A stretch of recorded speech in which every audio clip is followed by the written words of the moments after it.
వాక్యాన్ని వింటారు, హృదయంలో భద్రపరుచుకుంటారు, భక్తిగా విశ్వాసంగా ఉంటారు.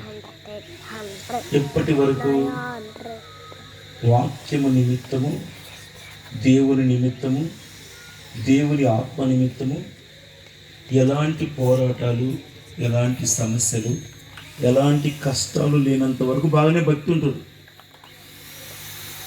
దేవుని కొరకు ఏదన్నా ఒక చిన్న శ్రమ వచ్చిందనుకోండి, అప్పటి వాళ్ళు నేను అసలు ఈ మతంలో దిగకమునిపే,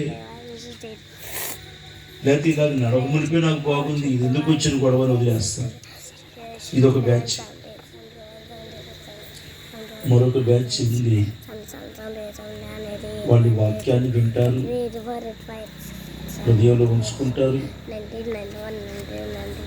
ఫలిస్తారు. కానీ అయినా ఎంత వాక్యాలు ఉంటున్నా, ఎంత భక్తి చేస్తున్నా ఈ లోక సంబంధమైన విషయాల గురించి ఎక్కువగా ధ్యానం చేస్తూ ఉంటుంటాను.